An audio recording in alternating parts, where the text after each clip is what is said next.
Ist okay, können wir starten?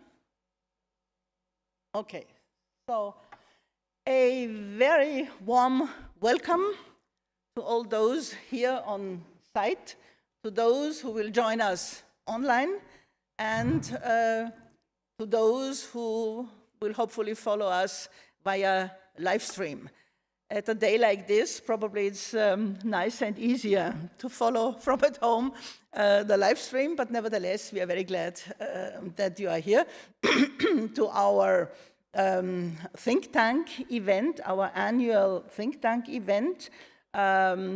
This year, this time, we would like to discuss and to focus on the lack of attention on preventing human trafficking and exploitation. This roundtable is organized in the framework of the Regional Implementation Initiative on Preventing and Combating Human Trafficking. Later on, I will tell you a bit what the intention is with this initiative, but to start with, I am very happy to have the Austrian National Coordinator with us, National Coordinator on Human Trafficking, Petra Schneebauer, Ambassador Petra Schneebauer. She's the Director General at the Ministry for Foreign Affairs, and I would like to invite her to come to the podium and to say a few words. Not everything you do, but maybe also the importance of prevention for Austria as the host country of this event. Please, Petra.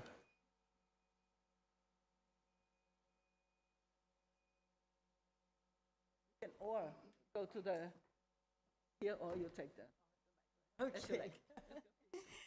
Thank you so much, Madam Chair, as I would say, dear Helga. Dear colleagues, it's very nice to be here again. Last year also we had the meeting. It took place roughly around at the same time. So a huge welcome also to those who watch us maybe from home. I'm also sorry that I'm a little bit late. But there was a lot of traffic and the tram did not arrive, so that's why I'm a little bit late. I'm also glad that you came here personally really to tackle our topic, one of the most pressing topics of this time. So when I talked to Helga in preparation of this meeting, she told me, you know, we are all here experts. They know a lot about human trafficking, and we can talk very freely and really say what you think, what works and what doesn't work. So I would like maybe just very briefly focus on three topics I think we have been concentrating on in the past now and should concentrate in the future. Of course, it's first of all COVID. We have suffered all the consequences of the pandemic in our personal lives, and also this is true for human trafficking. I would like to touch, because that's, of course, at the moment, I mean, nearly we have forgotten COVID, but we now see this conflict, this war in Europe between the Russian Federation and Ukraine touching all our lives. And I would like to comment a little bit, as you mentioned, I'm also responsible for consular affairs, and I'm of course very much involved in crisis management, how this really unforeseen conflict, more or less, touched us in our professional and personal life. And then I would like to a little bit focus on technology, because I think technology plays a huge role in also tackling human trafficking in the future time. So COVID, we all know it had tremendous socioeconomic consequences for all layers of society. I think it was really tremendous what has happened. We all know we suffered from lockdowns, from measures we have actually never seen. And of course, it's very clear the most vulnerable groups are most concerned. It's evident, it's clear. What happened in Austria? Government programs helped a little bit, at least I would say, maybe some would say not enough, to mitigate these socioeconomic effects. And they helped a little bit maybe to minimize the risks of becoming a human trafficking victim. So Austria has spent a lot of money. I think we are one of the countries who invested really in a lot, helping companies and so on, so that they could go through this crisis. But of course, it's never enough, and we know, especially as far as vulnerable people are concerned, help is never enough. So the Ukrainian-Russian conflict. What happened? I think I'm in crisis management. We plan to prepare for crisis in every sense, be it a tsunami, be it epidemic and so on, but then it's always a surprise when something arrives. I remember very well at the end of January in my department for crisis management, we said we have to get in touch with all our Austrian people living in Ukraine so that they could maybe prepare for a conflict. Of course, we didn't foresee what would happen then. Actually, the Austrians living in Ukraine, it was about 580 people, they told us, you exaggerate, we think it will calm down again. And many of them did not want to leave. So we had a number of people, especially in the Kiev region, they said there won't be anything happening in the Kiev region, we stay there. But of course, the effects were different. And then for some of them it was too late. Especially again, not of course in this sense, victims of human trafficking, but elderly people needing a medication. In the end, when the thing happened on the 24th of February, they just could not leave the country anymore because, we had these huge masses of people at the borders to Poland, and they just couldn't leave anymore. But what happened with the Ukrainian people themselves? So they wanted to leave. We realized, I think, quite quickly that we have to do something.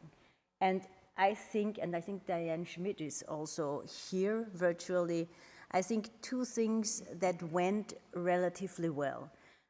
All the countries, especially the ones concerned from the very beginning, Poland, Romania, Moldova, Slovakia, reacted very quickly.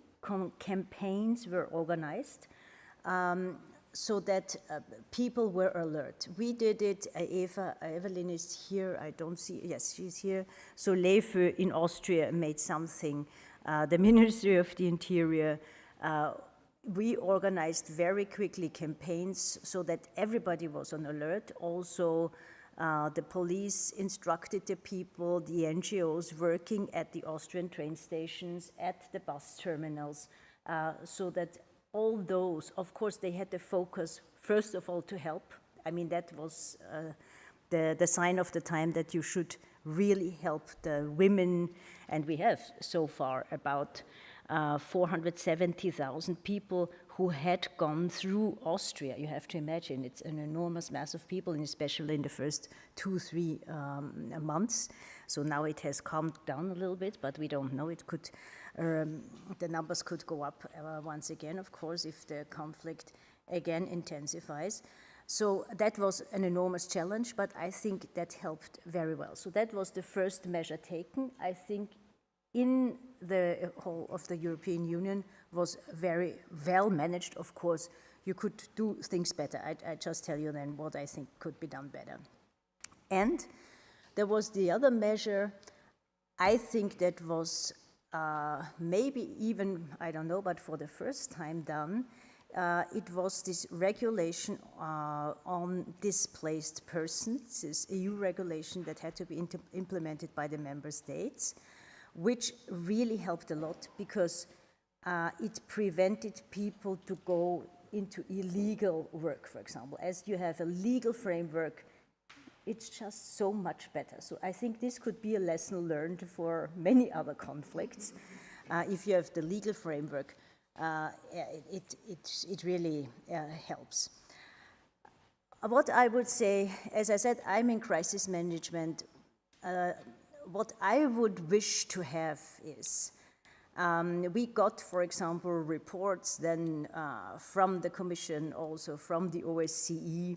So it was 10 sides, 10 pages of improvements we could make.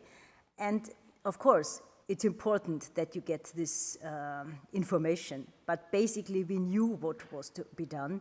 So it would have been much better for us if we had had a one-pager and they said, you know, within the European Union, the information for the campaign should look like this. You have to have the 3 points there, and that's distributed all over the European Union, because, I mean, it's a global problem, human trafficking. It's not something restricted to national states. So I thought that would have been extremely helpful if we have had that, because we, in the practical work, in the crisis management, we have to act quickly. During these times, you cannot think about wordings. Yeah, that's not the time for wordings. I always say it's the time to help and to start the immediate measures. So that's what I wanted to say. And of course, technology. I would say technology in the field of combating human trafficking, you can see it from both sides. It's a friend and a foe at the same time. Of course, we all know that perpetrators use technology a lot to find or to recruit even, I would say, victims of human trafficking. But on the other hand, of course, we have to be quicker, for sure, but we can make use of technology in order also to prevent human trafficking. I think there we should put a lot of focus on this. And therefore, we have tackled this at our yearly conference now for 2 years already. And this year, and we have some folders with us, my colleague is here and they will distribute these folders. We will concentrate on the topic, which is a little bit of a provocation, and it should be like that, no future for trafficking, where we will have a keynote speaker. The conference will take place on the 13th of October. The keynote speaker is Peter Klimek. He will tell us how we can find ways in the field of technology to detect victims of trafficking. So I think that should be interesting. We will have, of course, round tables. We will have, of course, discussions. It will be a conference like this one in presence, but also a virtual conference. And so I would very much look forward to meeting you, to seeing you there, either in person or virtually, 13th of October, starting in the morning in the Diplomatic Academy. So thank you very much, and it's a pleasure to be here. And thank you very much for inviting me. No, thank you very much. And especially, thank you very much for your open words. This is exactly what we need and what we would like to do anyway at this conference, and also of making the link to other policy areas, you know, because human trafficking is, of course, nothing separate somewhere in the sky. Yeah? No, it's here. It's linked to other policy areas. And thank you very much for giving us this insight, and congratulations also to the work you do at national level. And also, but what you also do, you appreciate what we do, just looking a bit beyond, and not just only at the national level, but also including others. Yeah, the whole region and beyond the European area. And as we do it, we invite some selected partners also beyond the European Union. And since the UK has left the European Union, so they are already third countries, you know, which are very welcome here, and with whom we discuss the issues. So let me say that I'm also very glad that we have Diane Schmidt with us in the opening session. We would, of course, have liked to have you here with us, because there are a few things to discuss. But nevertheless, thank you for that you take your time to be with us online. And of course, we would like to hear from you. Maybe not everything you do on human trafficking. This would be too much for this morning session, but nevertheless, a few things are going on. There are some amendments in the air, let's say. This is later on, at the next panel, at the next section, we would also like to discuss the criminalizing, the idea of criminalizing the knowingly use of services and products of people exploited. So we will see. This is quite a critical point. So if you can address this in your short message, we would appreciate, and there will certainly be a next time, a next possibility to enter in contact more closely, and we will see what NGOs, relevant NGOs have to say on this issue. So please, Diane, thank you again for being available, and you have the floor.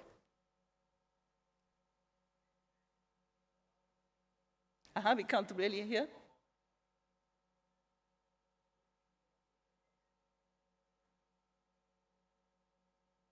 We have a problem.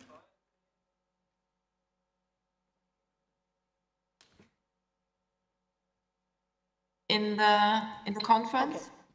Now it works? Yeah, it works. Thank you. Thank you. So, Madam Chair, thank you very much for the invitation and for giving me the floor in this important event. You just mentioned there will be interesting discussion on the demand reduction, but also on the prevention. And you just mentioned that we cannot look at trafficking only from one point of view, because it touches different policy areas. And this is also probably why you have at European Union level a coordinator in charge of combating trafficking in human beings, because you have so many angles in this comprehensive approach which has to be followed, and which goes from prevention to the prosecution and conviction of traffickers, while supporting the victims at all stages. And this is also a comprehensive approach which the EU is following. But first, I would like to come back to what Petra mentioned before, because I think the consequences of the military aggression against Ukraine are in all our minds, and this is ongoing. And I think everyone dealing with trafficking human beings, also probably in your meeting right now, when they were made aware about the high number of vulnerable women and children fleeing the war. And also, as we know that already before the war, Ukrainian nationals were among exploited victims in the European Union, and traffickers were active in the European Union. So I think everyone started to take this threat extremely seriously. And also Europol at EU level, the law enforcement agency, considered the risk extremely high. And this triggered immediate reaction at national level, as Petra also said, and it's at European Union level. And I would like to say, I think that prevention measures have proved effective in this context. Of course, we have to draw the lessons now, and we have to continue to be on our guard. But with this cooperation and the common EU anti-trafficking plan, which was prepared and implemented together with member states and EU agencies, had an effect. There also, I would like to underline the excellent cooperation with the Austrian authorities and also with civil society organizations.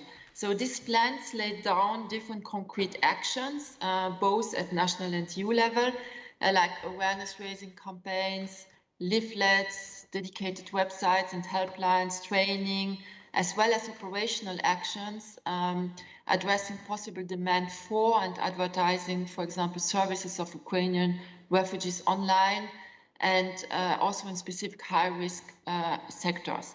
As Petra rightly said, I think we have to to see what we can improve. She mentioned the fact that they would have been great to have one single message.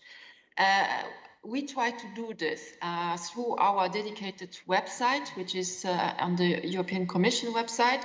Through our meetings with the national rapporteurs and national coordinators and also with the civil society organizations, we have put together one pager with recommendations to refugees, including in Russian and Ukrainian language. And we have also set up at EU level a helpline more generally for Ukrainians where they could get information on the temporary protection. As Petra also said, this regulation was directive, which was triggered for the first time, was very important to give access to a permit, to give access to employment, to give access to education, which, by the way, reduces vulnerabilities also to fall into the hand of traffickers. And also on this website, we have published all the national helplines where people can call when they think they are victims of trafficking. So things have been done, but obviously you can always do better. Also, what we recommended is that all the cases have to be reported to Europol via the national police in order to have a global picture. And at European level, for the moment, we are aware only of a few cases of trafficking in human beings related to the war in Ukraine, probably because prevention worked. But we also know that there are a lot of victims who are in general not detected or it's underreported. And we have to continue to be vigilant in future because solidarity might go down, vulnerability might increase, not only in relation to people fleeing Ukraine.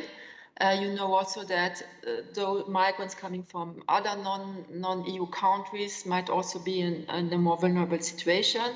And you have also to keep in mind that more than half of the victims of trafficking within the EU are EU citizens. So our efforts have to continue with this comprehensive approach, which I mentioned at the beginning. And in this context of the comprehensive approach, we have EU legislation, but also non-legislative measures. Among the non-legislative measures, it's also extremely important in the context of the prevention to enhance cooperation between law enforcement and judicial authorities in cooperation with Europol and Eurojust, but while continuing to focus on preventing sexual exploitation, we have also to take into account that labor exploitation is increasing. And so also in this context, the work with law enforcement authorities and European Labour Authority is extremely important. So to more specifically on labor exploitation, it's extremely important to address demand and also in the context of the prevention, we have to involve more and address the accountability of the private sector. In particular in high-risk sectors with legislation and effective enforcement, which includes the entire supply and value chain. And this is as part of this comprehensive approach. The European Commission has put on the table a proposal for new legislation on a sustainable corporate governance, which sets a horizontal framework with obligation for companies in order to help to identify, prevent, mitigate, and address the risk of human trafficking, among other human rights in general and environmental aspects also. And then only 2 weeks ago, the Commission has put also on the table a proposal, which is now being discussed in the Council and the European Parliament, about banning products in the EU which are made by forced labor.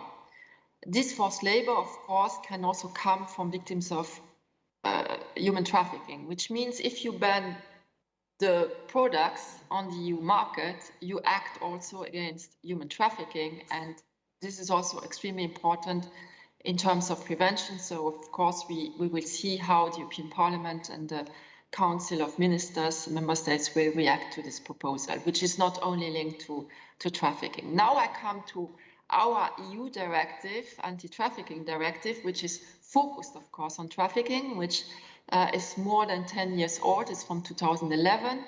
And it's the fundamental instrument which is in force at EU level. The definition is based also on international definitions in international conventions, which we will also address today, if I understand correctly.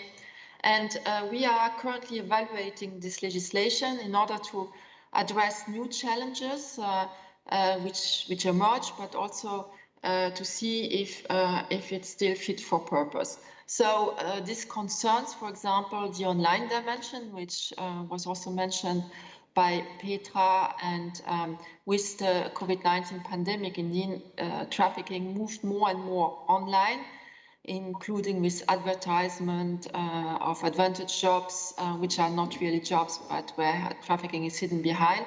But you might also be aware of the lover boy method, which where there were several cases in Romania with young boys or men who attracted young girls into labor exploitation. This, for example, is now taking place more and more, the recruitment at least, online or through social media, TikTok, and so on. So this is something we have to address in future through legislation better, but also through operational actions and other measures. Then you have the second aspect, which is the accountability of legal persons for trafficking offenses and the sanctions. So we are looking also at these aspects, which is addressed in the directive. And then I come to what you mentioned just before, is demand reduction and the criminalization of the use of exploited services of victims of trafficking. For the moment, our EU legislation does not include an obligation for member states to criminalize the knowing use of exploited services. So this is left for member states. The approaches are very different in the different member states. And so we have looked at the reinforcement at this. We have looked at the possibility to make this mandatory. The question is, of course, should it be the knowing use of exploited services? Should it cover sexual exploitation and labor exploitation, or forms of exploitation? We received a lot of contributions from member states, from international organizations, from civil society organizations, from academics, which are very useful. And I hope you understand that today I'm not in a position to say what we will put on the table, because this will come at the end of the year if everything goes well. But I must say, the conference you have, this kind of meetings where experts really exchange, is also extremely important for us, and I'm really looking forward to the outcome, and I hope you will also share the outcome, and I wish you excellent exchanges. Thank you very much. Thank you very much. Does it work? Thank you very much. And as I said, we would have liked to have you with us, because then we could go on further discussing issues. Hopefully you have a bit of time to follow the live streams we have, because this is an issue we are going to discuss. And of course, for all the countries, it's important that there are clear signals, clear signs from the European Commission, and they should not go in the wrong direction. Yeah? So it's really problematic, the fact that also following the UN protocol, that there is so much priority given to law enforcement and to the to justice, yeah, to the justice issues, instead of looking at the people on the one hand, and instead of trying to prevent human trafficking. So, but maybe what is special within our think tank event is that we have a mix of researchers here. we will see how we can apply research. We have NGOs here, relevant NGOs. Yeah? I mentioned La Strada International, which is not just one NGO, but so many. It's just a platform, and they have quite a lot of experience in working with the people. Yeah?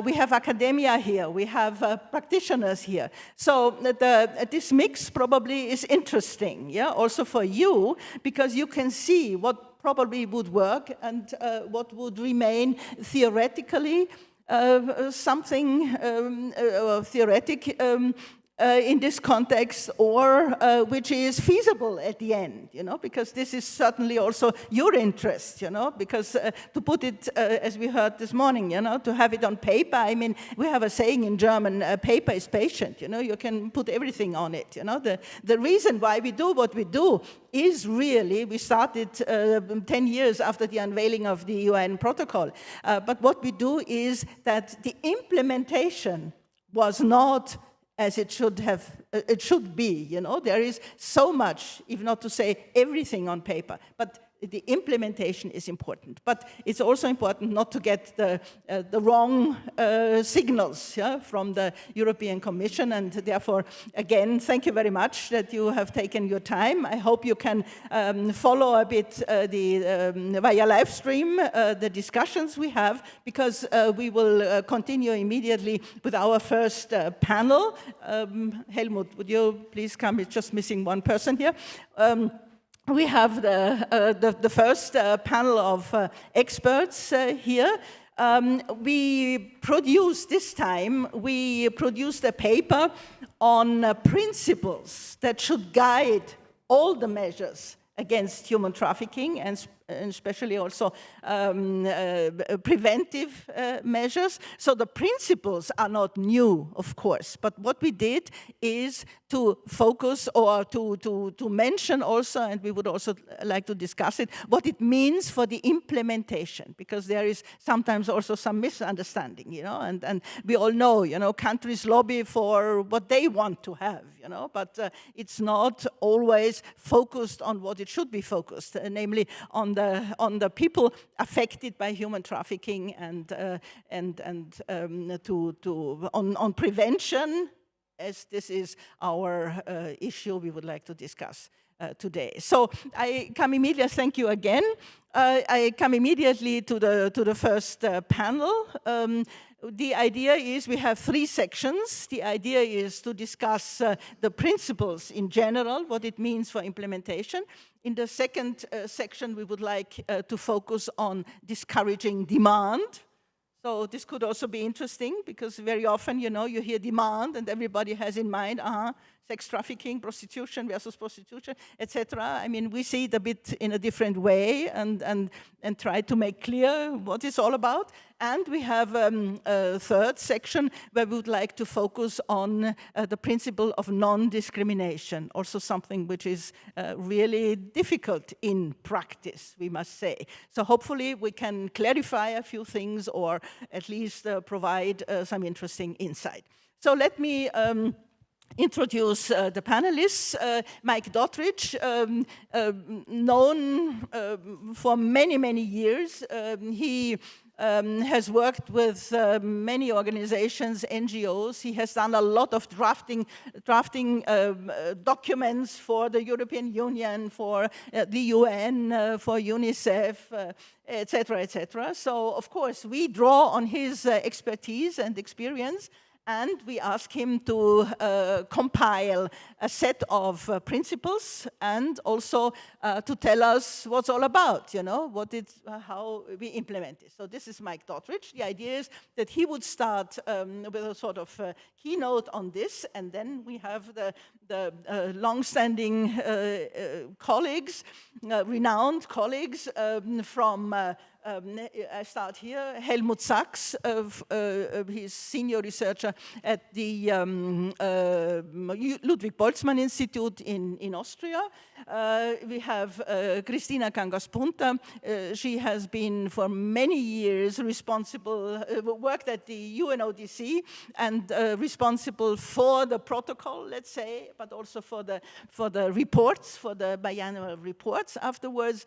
We have Kirill Shalapov from living in Scotland, from the University Napier in Edinburgh, and he does, together with a colleague, constantly research on this, so we appreciate very much what you do, and he's very, very outspoken on certain things, so we need that in order to be able to move on. And we have Peter von Bethlen-Falfi, also a renowned, long-standing experts working with us. He's also, his organization, the Center for European and International Policy Action, is also one of our partners. They are located in Brussels, and so to say, our immediate link to Brussels. And what he does is also giving advice to parliamentarians, to politicians, to also the institutions, European institutions. And later on, I hope he will have a critical look on what is working and what should work in a better way. So immediately, we start with Mike. You have the floor on the presentation. Not on the it's not a, and let me say, it's not a workshop, you know, and it's not a training on the principles. But what you should do is give us what do they mean, yeah? What good for, yeah? Please, you have the floor. Thank you, Helga, and good morning, dear colleagues. No, I'm not going to make a presentation or give you a PowerPoint, but I am going to try and explain why we decided to focus on principles to guide initiatives to prevent trafficking and to discourage trafficking-related demand, and to explain how we think these could be used. So I'm not going to apologize for sending you 10 pages containing 25 principles. I'm going to try and explain and hopefully see them put to use. I've worked for more than 25 years on today's topic, on how to prevent the various forms of exploitation that are nowadays listed as the purposes of human trafficking. And so on the issue of how to prevent people from getting into situations where they are subjected to exploitation. A process which we now call human trafficking. When I started working on this topic back in 1995, the prosecution of criminals or others involved was virtually unthinkable. It didn't occur. There were some governments and government officials in Brazil and in South Asia who were active in various ways in withdrawing people from the control of those who were subjecting them to various forms of servitude and forced labor, but we didn't see cases coming to the courts. All of this changed in the year 2000 when the UN adopted an anti-trafficking protocol linked to its organized crime convention.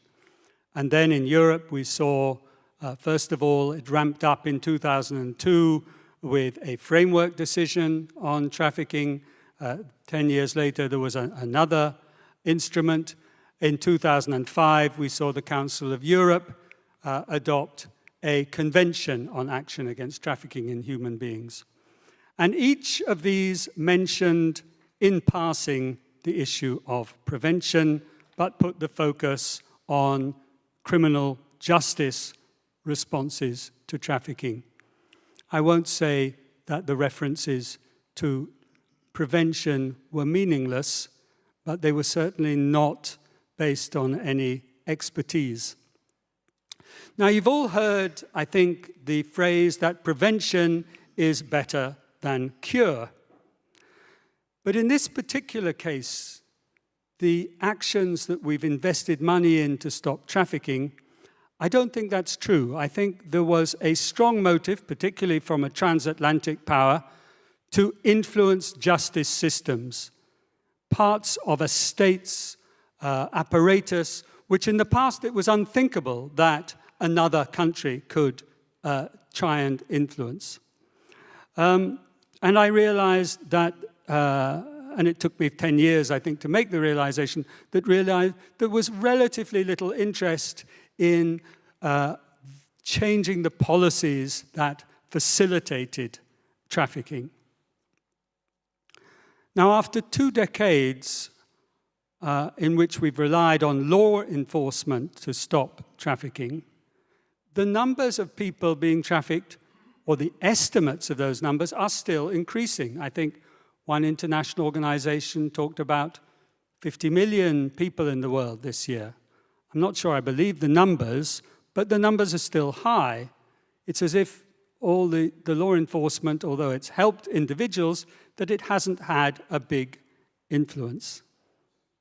So I think it's high time that more attention was given to prevention. And furthermore, it's clear to me that the right prevention methods have the potential to have a great deal of impact and would reduce the need for us to repeatedly count how many traffickers have been brought to court, how many people have been rescued in police raids and the like. But the situation in different places, particularly different parts of the globe, is very different. Even in Europe, the sort of prevention that can be done in a country from which people are migrating or being trafficked. Let's think, well, I was in Albania the other day, so I'll cite that one.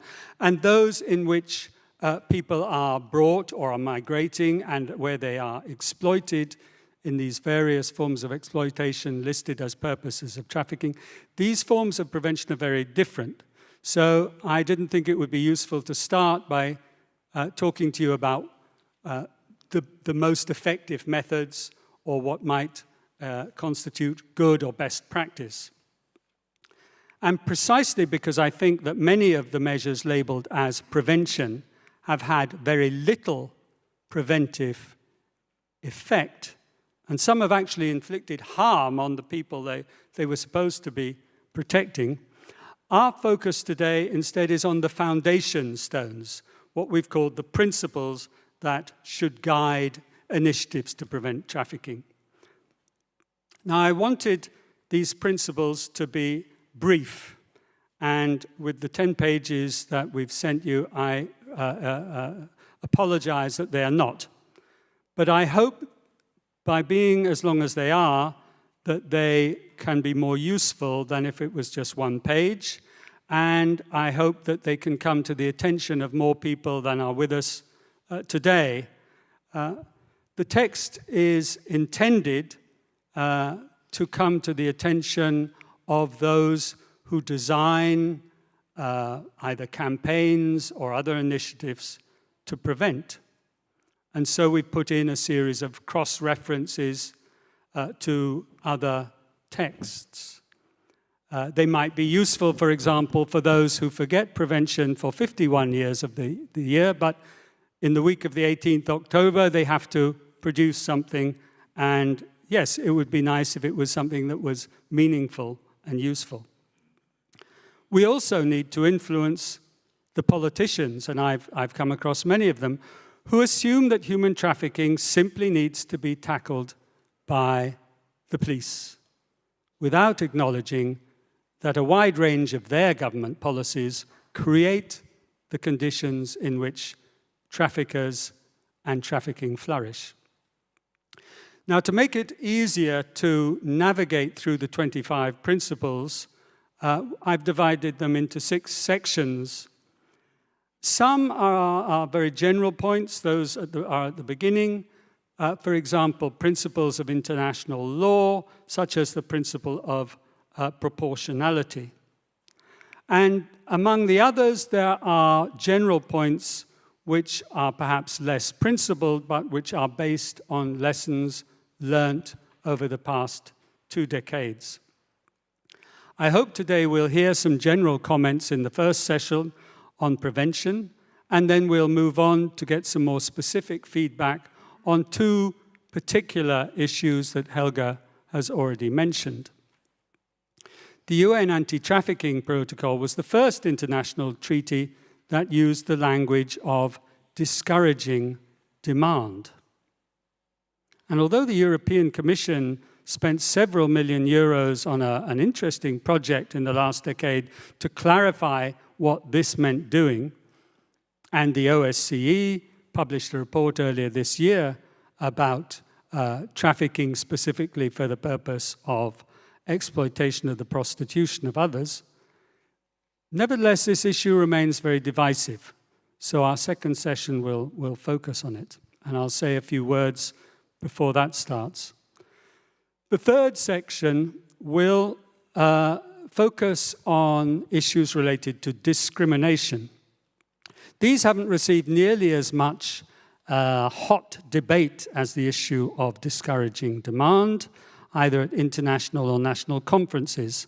They don't seem so divisive, but I think they're probably much more vital to understand and to get our heads around.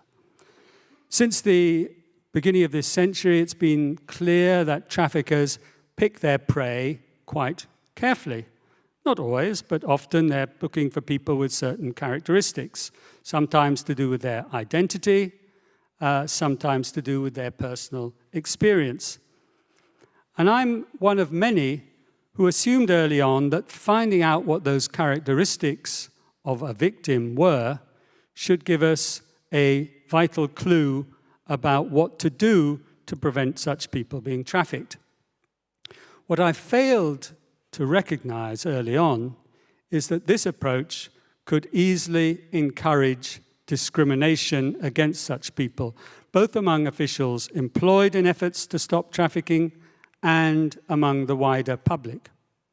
So it's a two-pronged issue: how to find out and to protect people from certain backgrounds, and how, at the same time, to stop any legal measures or other measures discriminating and causing prejudice to those same people.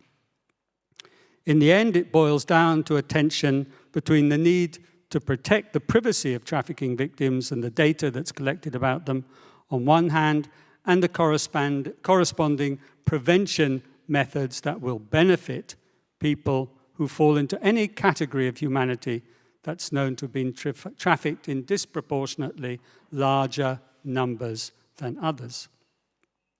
In the technical vocabulary of trafficking, this is known as vulnerability, a term I absolutely loathe, the idea that one person is more vulnerable than another. But on the basis of personal experience, I do recognize that we all fall into certain vulnerable situations from time to time.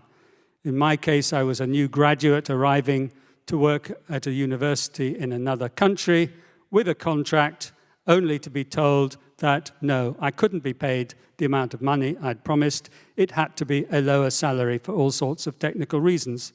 So in such situations, you can't argue back. Well, it wasn't a problem for me, but for many trafficking victims, it results in a situation of forced labor.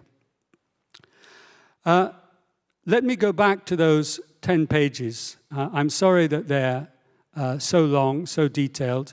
It's only a draft. We're really interested in supplementing this list of principles or in deleting ones that you think are unnecessary. I hope that it could be a useful source in the future, not only if we go on talking about trafficking, but there are governments elsewhere that focus either on what in one country they call modern slavery, or in another they'll talk about bonded labor. So I suspect these principles are vital and will continue to have a relevance in the future. So please feel free either today to talk to me or afterwards to send comments, and please speak out today. This isn't a session, as I fear many about trafficking in human beings have been, where you have to be politically correct and only say what the head teacher approves. Today is a chance really to share your views. Thanks very much. That's it. Thank you very much. And we start immediately with this because the other experts here at the panel are the commentators. They should commentate. They should comment, you know, on what you said and on the principles, not only, but of course, at the issues at large.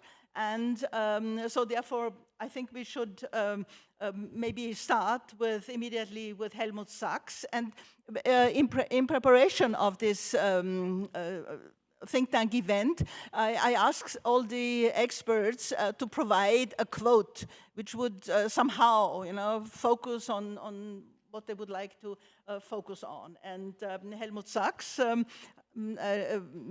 by the way, also longer bios, you can find them at our website and we send it to you. So his quote was, he said, prevention of trafficking from a human rights perspective requires not only identification of individuals at risk, but also structurally of mechanisms and eventually whole sectors of labor market creating such risks. So this will be the focus, and please, we are keen to hear your comments on that. Yes. It's a pleasure to do so. First, thank you, Helga, for the invitation. And yeah, well, congratulations, Mike, for the guiding principles. I think there's no need to excuse for 10 pages and 25 principles. I guess we can discuss later on follow-up activities and how to present it, but I think substance is what matters actually right now. I would like to focus perhaps or to reflect on 4 aspects, on the notion of prevention, on the actions we may take to prevent trafficking. To give one example in the context of children, what it means, what you just quoted when I say looking at structural risks, not individual risks. And finally, to just briefly comment on the question of monitoring prevention. Starting with the notion of prevention, I think it is important to be aware of what we think of when we talk about prevention. Is it prevention of trafficking? Is it prevention of certain recruitment methods, as we have just heard, the lover boy method, for example? Or is it about prevention of the expected outcome of trafficking, which is exploitation in the various fields? And I think from my perspective, trafficking is not an end in itself. It always has this intention of, at least intention of exploiting a person, of exploiting some structural vulnerabilities of certain groups. And that is important when we think about targeted measures to address prevention. So from my perspective, it's important to link both prevention of trafficking and prevention of the actual goal, which is exploitation from the trafficker's perspective. And then what I said in this quote also, yeah, to get away from somehow convincing an individual not falling into some traps and to not fall in love with some person at some public event, etc., but rather to have a closer look at all these structural vulnerabilities which are created by laws and by also attitudes of our society. It has been mentioned that some sectors can be considered rather as high-risk sectors when it comes to thinking of seasonal work or 24 hours cares of persons. Of course, not everyone employed in these sectors is at the same time a trafficked person or a victim of that. But there should be some serious signals or taken seriously if there are some indications that there are some structural vulnerabilities. In terms of the action, perhaps just to mention that looking through the principles, I think there is quite a lot of mention of attitudes and of stereotypes. And I think that's quite a difficult aspect, or quite a challenge, how to change attitudes at large, by large groups, by professional groups, that there's still this focus on trafficking in the field of sexual exploitation, etc. But nevertheless, I think it's important to address specifically that type of action area, which has to do with sensitization, awareness raising, and training of professionals. On the other hand, I guess that there might not be that kind of simple single messages we can send, apart perhaps from saying think twice as a message, thinking about consumers' responsibilities, thinking about responsibilities of the private sector. At the same time, linked to this question of how to raise awareness, how to counter stereotypes, I think also research is important to mention here. There's a lot of discussion also in the principles to have accurate information, to actually understand linkages between certain attitudes and what are the implications for self-reporting, what are the implications for establishing cooperation between state authorities and civil society organizations working in the victim support area. So when I was member of Greta, we always tried to at least give some hints in our recommendations also for a research agenda for the governments, be it focus on child trafficking, focus on certain economic areas, because we have found some indications, and it's then the obligation of the governments and of all those actors involved to actually identify their domestic research agenda. One difficulty might be in the area of digital space. I think that's, as we have heard, social media. Also, there's this relationship with attitudes and how you actually reach certain target groups. I think we can do more in this area on research and implications for countering stereotypes. Just to give one example of the structural challenges, I would like to mention child trafficking. Thinking of the situation in Austria, where we still have not managed yet to provide a stable, secure environment for child migrants, for child refugees, unfortunately. According to recent figures from civil society organizations, more than 5,000 children have disappeared in Austria only this year from institutions, or it's not clear what is their whereabouts. They disappeared from the proceedings. And of course, this creates risks. There are efforts underway both to immediately provide legal guardians for those who are unaccompanied, and there are efforts underway to create a safe shelter in Austria for trafficked children.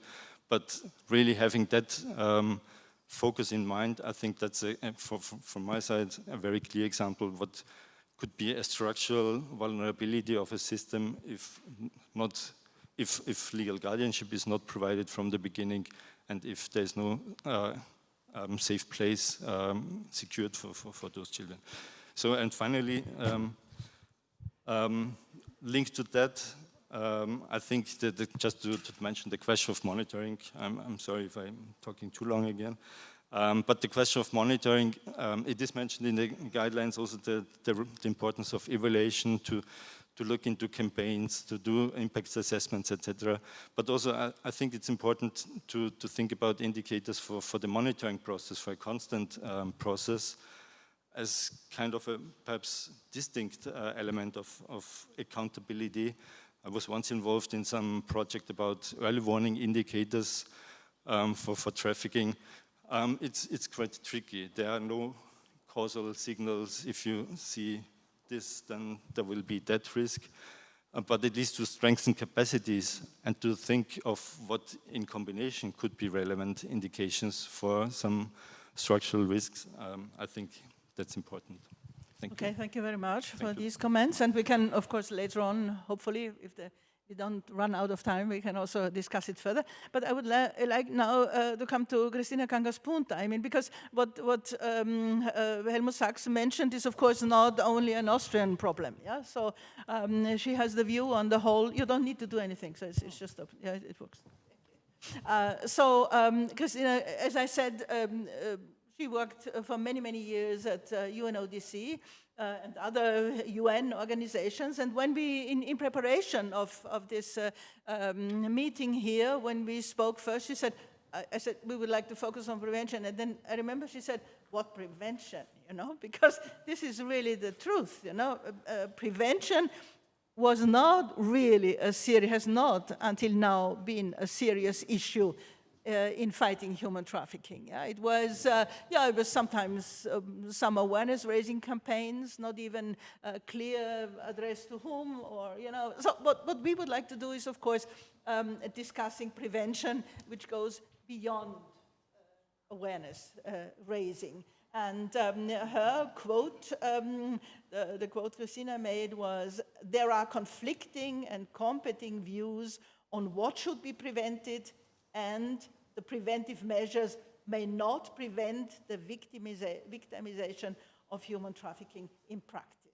So it's a very critical quote. Please, we are interested to hear your comments. Thank you very much, Helga, and thank you for inviting me here. I'm very happy to be here after some time of having a pause from trafficking issues. I said I'm not with UNODC anymore. I retired a year ago, so this is sort of like a new environment for me, which I like very much, by the way. So yes, as we discussed with Helga, I also said that prevention is something which didn't happen. I think it didn't happen. During my 25 years of dealing with human trafficking, I saw very few initiatives that I could think that, oh wow, this is really preventing something. And I started to think why this might be, and I was very happy to hear that Mike actually took 10 years for you to understand some issues, because it had been taking me more than 20 years to understand what actually do we mean by prevention, and what do we want to prevent. And I was thinking during my, like many meetings with the high-level authorities who were dealing with trafficking persons, one of these events just came to my mind, and it comes to my mind over and over again when I think about the prevention. It happened some years ago, but there was a high official dealing with trafficking from a Western European country, and he said that prevention needs to happen in origin. And I was thinking about it because it was bothering me at that time, and it still does, because it wasn't quite clear what he meant by that, because if I remember correctly, at that time there were no so much of an indication what this practically means. So I started to think about this notion of origin, and then it became sort of like what was meant by it. And of course, if you think about the prevention in origin, it means that the prevention activities are preventing trafficking to happen at all. So this is what it means. So if we really say that, okay, we prevent trafficking, prevent that nobody will be victimized. So the trafficking occasion or the trafficking experience doesn't happen. And of course, if we think about the demand, this actually goes to the same direction, preventing the demand, that actually we think that there is a possibility when we address the demand or prevent demand that the trafficking doesn't happen. And this is, of course, an interesting issue of thinking about, because realistically, I'm not quite sure that I'm very optimistic about it. And the reasons why I'm not that optimistic about it, specifically if we speak about this prevention in origin, if we actually, when I was still with UNODC, we did the research on the factors which are behind trafficking experiences, like they could be also called vulnerability, which also is a word which I don't use so often. But the factors, so the main factor which we found from the research when we were looking at the court cases was poverty. So poverty was the main cause, and then we had dysfunctional families, we had mental issues, we had also sort of like the violence in a family, then we had migration, which is of course connected to issues like conflict and many other things. So if we think that we want to prevent in the origin and we want to prevent the trafficking to happen, then we would need to prevent these causes, these main factors. And as we do know, this has been going on for years, that we are trying to eradicate poverty without very much of a success, actually vice versa. So also here I'm not really that optimistic if we really speak about prevention. Of course, in the countries of origin, there are many initiatives which are very successful, but whether we call them prevention is another issue. Also, now from the research, we have found that majority of the countries, it is domestic trafficking which is going on. So domestic trafficking is the main form of trafficking persons in majority of the countries. And then of course this whole notion of origin and destination sort of like is sort of like the meaning is sort of like we need to think about it again. And what was mentioned also, which is very important, is the trafficking in the digital space. And there we actually cannot speak very much of the origin or destination countries because nobody, I mean, it is happening in the space where there is not very much of a movement so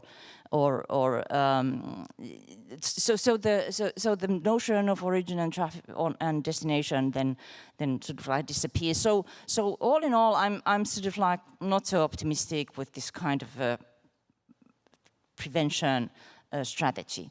And then I was thinking about the other strategies. So there needs to be prevention also for those situations when trafficking has happened already, because we do know that the trafficking is still going on. So there needs to be prevention. And I actually then think that these prevention measures, they would need to go towards the reducing the harm that the trafficking is causing.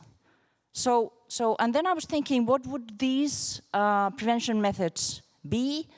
And I was also looking a little bit of what is happening, and of course then we do have the demand, and this could of course be also harm reduction, but this is also aimed at eradication trafficking. So I came to the conclusion that these methods are usually in the victim, preventing victims to be re-trafficked or stopping criminals to operate on trafficking anymore and so forth. And so they fall very often under the umbrella of protection and prosecution. So actually there is very little space for prevention. That's why I'm so confused, because I'm not quite sure what is it that we call prevention and what do we like to prevent. So I'm very happy that we have these principles which are giving some clarity in the issue, but still I think it will take me another 20 years to understand what actually is trafficking and what do we want to prevent. Thank you. Yeah, thank you very much. Well, hopefully not another 20 years, you know, we certainly need improvements now. So let me come to Kirill Sharapov, as I said, researcher from the University in Edinburgh. And his quote was, and this is a bigger research, I understood, anti-trafficking has been spreading in a networked way with moral certitude accompanied by little or no accountability. And he added, we need to challenge such certitude and spread of anti-trafficking by developing our understanding of what borders, potential, and ethics mean within the context of human trafficking. So we are very keen to hear how we can do that and what you mean by that. Please, Kirill, your comments. Thank you very much, Helga. It's a pleasure to be here again, and today is something different. My ideas are different from the ideas I presented earlier, and I'll start with the provocation that anti-trafficking, including demand prevention, has been spreading in a networked way by relying on claims to moral certitude, which is the absolute certainty or conviction that something is the case, and on the basis of potential politics, an assumption that something may happen rather than did happen or is happening. And this allows anti-trafficking action to spread with no clear limit. Anything goes if it is to fight the evil which may not have happened, but may happen. And that includes some actions we've discussed already in this forum, from border profiling to closing down the online dating sites, to encouraging tourists and visitors to photograph hotel rooms and submit them online so that potential victims of potential trafficking can be identified by actually getting AI to scan the images of the room, to cutting stories about human trafficking from newspapers, sticking them to the handmade crosses and praying for potential victims of trafficking. At the same time, claims of moral certitude, of moral certainty, leave very little space for critique or for accountability to the needs, experiences, and beliefs of others. My co-author, John Mendel from the University of Dundee, and I have recently written a paper which looks at anti-trafficking from this angle. What we do, we critique the spread and certitude of anti-trafficking by talking about potential, borders, and ethics. We argue that such potential politics prioritizes the approach that something bad could have or would have happened had we not intervened, and then acts against this potential as if it is a ground for this moral certitude. We also challenge the idea that a specific or unique evil of human trafficking, and particularly sex trafficking, can provide a stable foundation for moral reasoning and for action. We argue that the anti-trafficking industry's dangerous combination of potential politics and of foundationalist ethics, that it's wrong, makes possible that what we describe as expanding circles of anti-trafficking failure. In an expanding circle of failure, a particular idea of trafficking and anti-trafficking is constructed as a foundation to a moral framework. A narrowly constructed response, such as useless awareness training, raising campaign, fails to work, in part because of limitations of how the problem was constructed in the first place. Then the conceptualization of the problem and response are shifted slightly. The cycle repeats itself without the foundations of how we conceive trafficking not changing, and the borders of what is possible, well, let's check the bank statements of everyone, maybe there would be signs of trafficking, in the name of anti-trafficking are pushed. And the circle is growing larger and larger and larger, and now we are closing dating sites because potentially there may be some signs of human trafficking. Against the spread of anti-trafficking through potential borders, we argue that exploitation should be challenged through an ethical response to others that are marginalized by structural inequalities, and I use plural, not inequality. I mean, inequalities are intersected with your identity, with your age, ethnicity, nationality, age, ability, etc. And through political action against the economic and political structures that make people vulnerable to exploitation. An ethical response to exploitation is much more likely to be found outside of the anti-trafficking industry.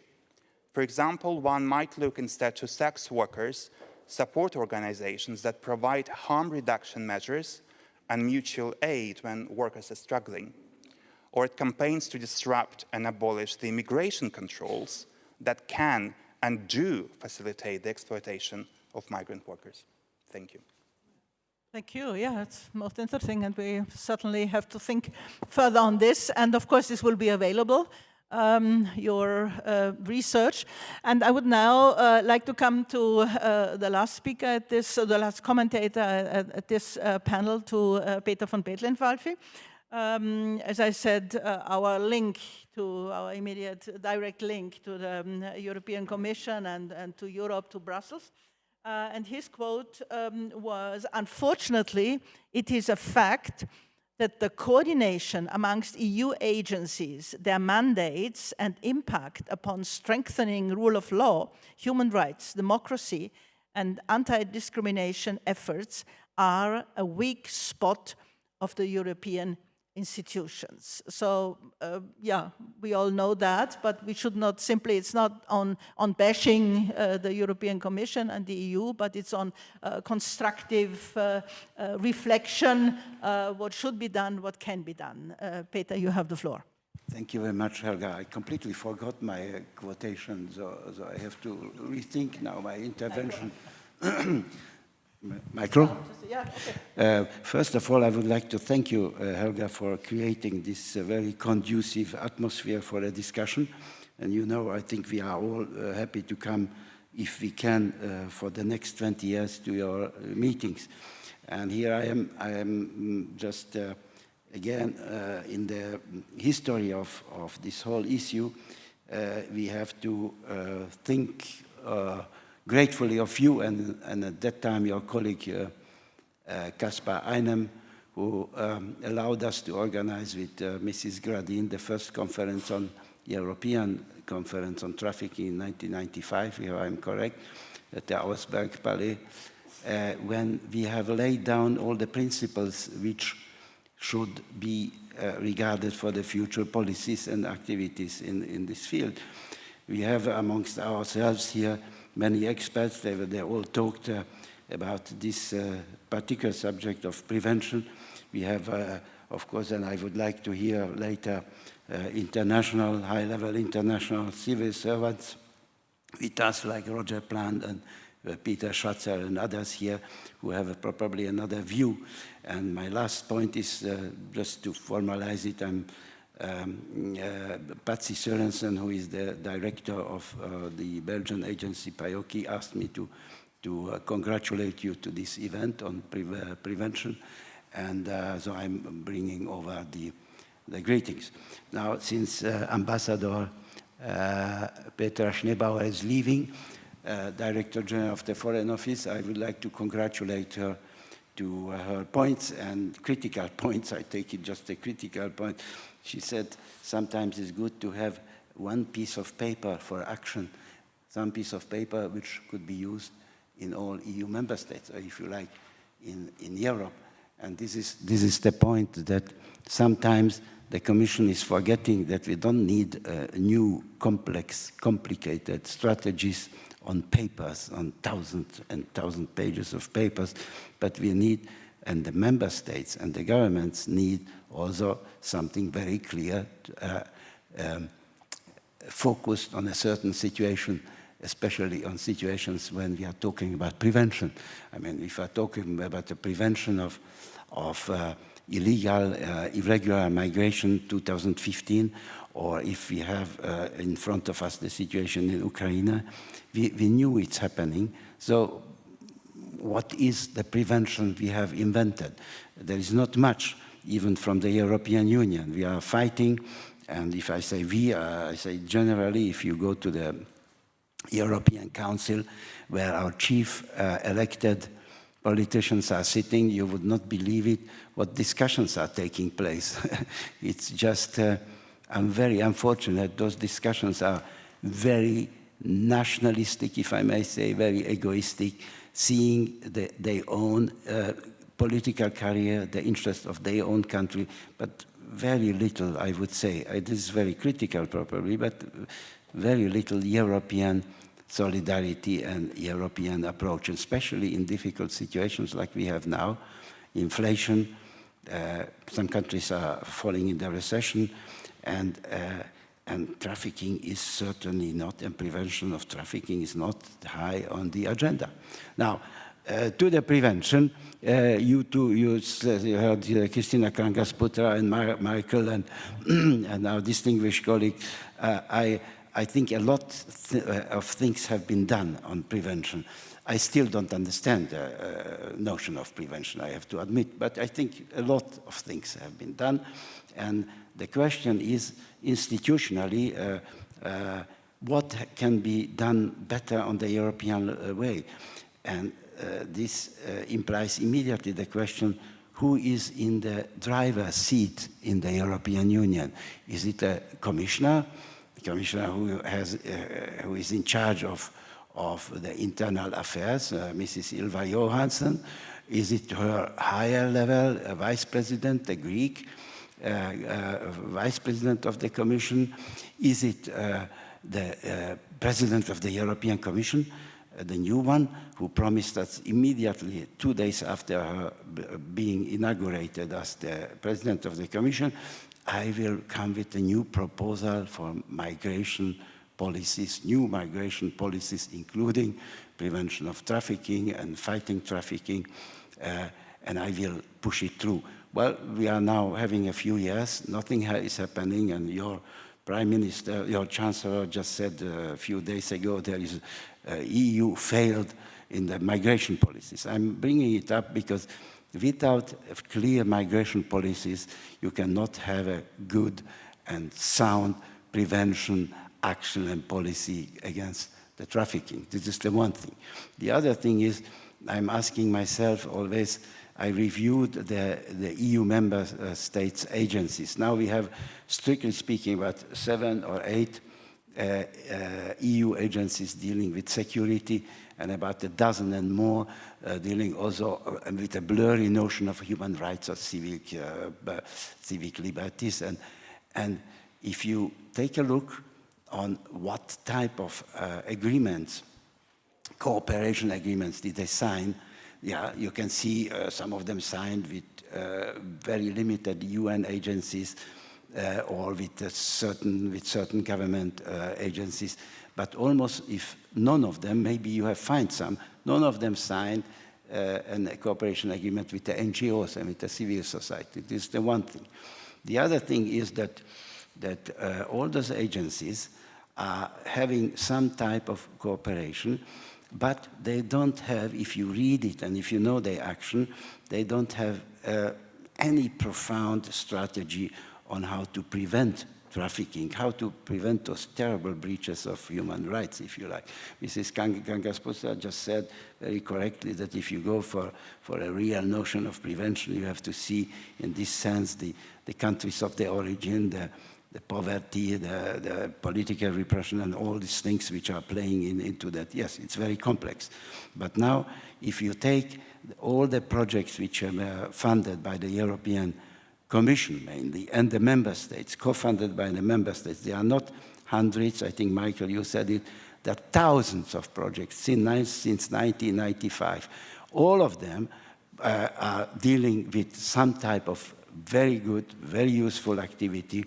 And now we hear Mrs. Schmidt that we should collect more information on, we should ask more the agencies to inform and to send reports to somewhere. And I'm asking in this connection, what is the sense and what is the role of this European coordinator? We had already one before, a new coordinator, but at the same time, we had a very weakened accompanying structure to the trafficking activities and policies of the European Union. At the beginning, we had an expert group to the Commission, which was really composed of experts. Then it was watered down. Now we have some type of platform. Is that something which we need to define the prevention? Is that something which could define better the prevention? I'm not sure. I think that now is the time, and I'm finishing with that comment, now is the time, due to the fact that the Commission has passed the new strategy on fighting organized crime, fighting trafficking, 2021 and 2025. Now is the time that the NGOs, Mrs. Coordinator, who is not anymore on the screen, Mrs. Schmidt, starts to lobby a new accompanying monitoring, if you like, monitoring structure of these activities, because we are inventing always new strategies, and it would be even a pity, now I'm sorry I have to jump, it would be a pity if we don't implement point by point the European Directive of 2011, and instead we start to amend this piece of paper, this piece of law, because there's a tendency now to amend it. According to the European directives, the best what can happen is that one enlarges the space, the freedom, the protected space of the victims. This is the best from our point of view, for the receiving countries. The space, the free space, the protection of the victims, if this is really being done consequently by the EU member states, not by the Commission, not by the European Parliament, but the member states, individual member states, their structures, this is the best way of preventing future trafficking. I think that I spoke too much. I would like to say more, but I wouldn't want to abuse your time, Helga, and I thank you very much for inviting me to this good event. No, thank you very much to you all. I mean, this is really most interesting, but I would like, we are a bit late, but nevertheless, I hate normally these stupid questions by moderators saying, so what would be the conclusion, you know, if you had to just to mention once again, so what, you know, what would you think needs to be done differently? But I'm nevertheless asking that for all those who are listening, you know. So of course, then we will continue to discuss it. But what would you say? What would be the, if you had to choose one, if you had the possibility, you know, to change one thing, what would it be? Can I ask this quickly? All the panelists here, please, Helmut. Well, you like the big questions.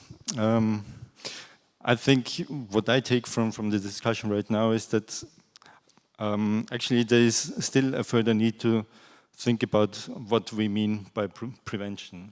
We have heard about some words of caution to the extent of what it actually is, what kind of actions might have actually an impact, and for the further implications for actually then taking concrete measures, investing money, etc. From my perspective, just to add one thinking to that is perhaps to use another big concept, sustainability. It might be tricky to add another additional dimension to it, but in the context of sustainability, we also think about how to reuse certain products, how to avoid certain effects. There's a big discussion about climate change, environmental impact, etc.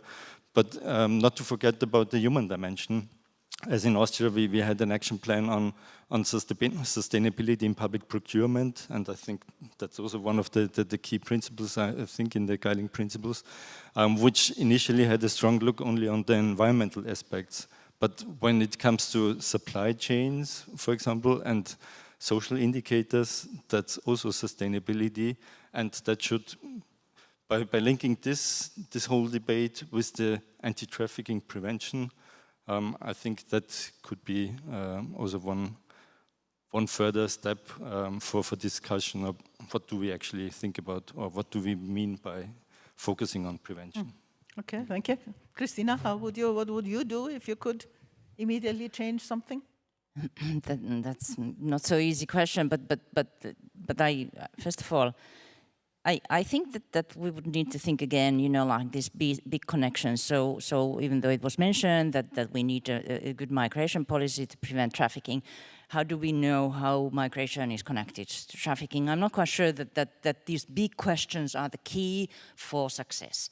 I think if I now could do something, I would really go locally, and I would really do local research on what is happening with trafficking in persons. So that we really know from all sides, from victim side, from traffickers side, from the different support sectors, from everybody, and also if it is transnational trafficking, also what is happening in the countries of origin.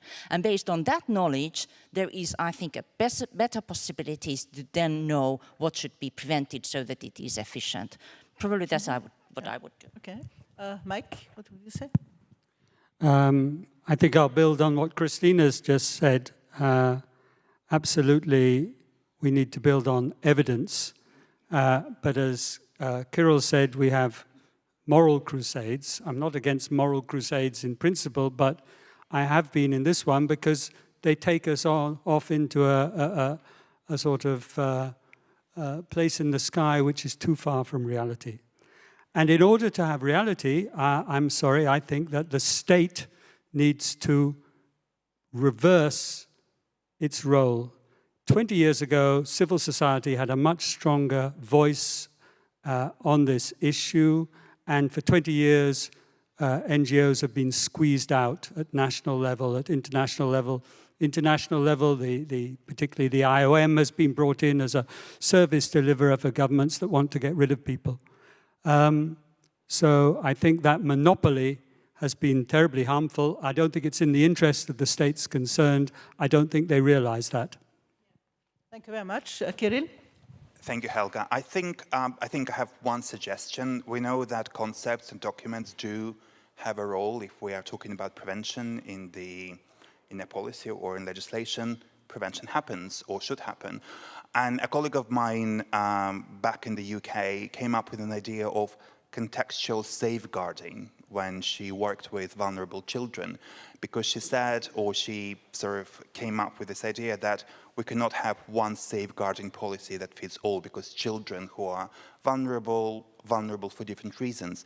So I think maybe it's worthwhile to talk about contextual prevention in the case of trafficking, whether it happens back at the countries of origin, whether it happens when people cross the border or in transit. So if we emphasize at the policy or legal level that it is contextual prevention, then people start to think, well, what is the context?